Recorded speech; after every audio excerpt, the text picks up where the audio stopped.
Cutting the fret slots for this is 34-inch scale base, and if you look here on the machine, this saw blade will not come across until this is engaged in these. See them? This mandrel's been cut on an NC milling machine, and it's accurate to 10th thou, these fret slots, and they're all computer compensated too. So if I take it out of there, this now won't come across. Stop. So you lock it in, and then it'll move. You see it coming across now with the help of my little arm. Okay.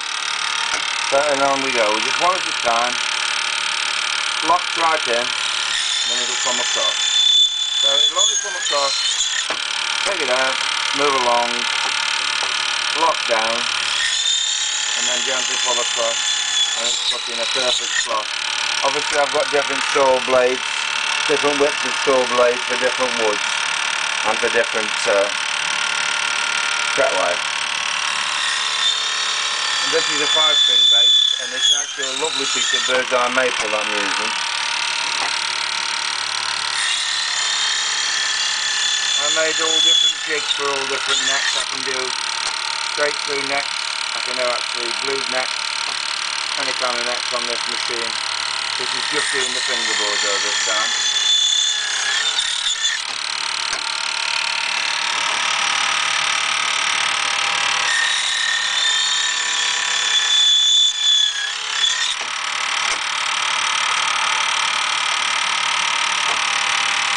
This machine was made for me by they were called Mech A's, the company. I think they've changed the name now, they didn't want to be associated with A's.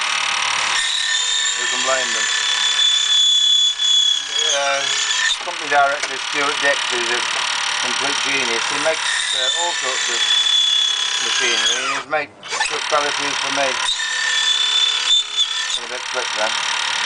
Get a bit of wax on the blade.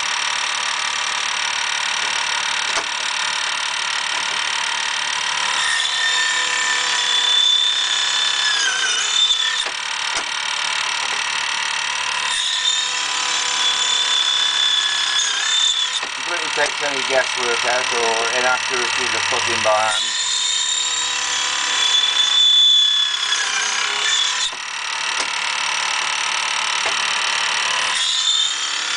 I've made all kinds of adjustments on the machine for all different things.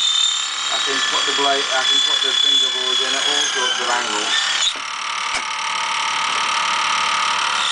I can even use a piece of rough stone wood without planing it first, and still line it up with the centre line.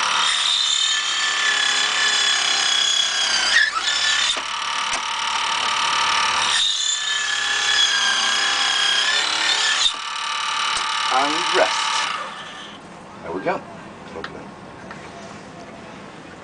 These two little clamps I'm using here, I think I've got these off, I think they're off optics. Yeah. The beer trade. Not that I would know much about that, but there you go, perfectly sewn. So there you go. Anybody think it'd been done in a factory? And I'm just resting on a machine that Mr. Dixie's father made. His father made me this machine 30 years ago. It's an overhead router. The machine, the motor itself is German, but the whole machine was made by Mr. Dix, and it's perfectly centred onto that pin there. So I can pen route on all different adjustments upwards. The whole table moves up and down. The router stays firmly fixed. He seemed to think that was more accurate, and I seem to think he was right, because when I had the factory we had a big Wadkin router, and this one seems to be more accurate. That's all I can say. It's really good machine. So that's two of my machines there, you see. If you want to copy them, feel free. That's this section here is stainless, as is that. So everything moves perfectly along, and then it's got phosphor bronze bearings in there. Look, you can see how lovely it moves. Just look at that; it's perfectly smooth, even with the dust, wood dust. It's just perfect. That's extremely good engineering. That is British engineering at its best. Wish there was more like them. See one of his. This is one of Stuart's early bandsaws. This is one of the things he makes. He exports them all over the world.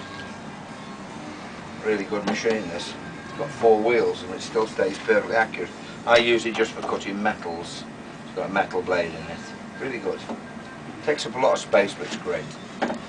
So there's me falling all over me, all the crap in the place. And there you go. There we are over this end now.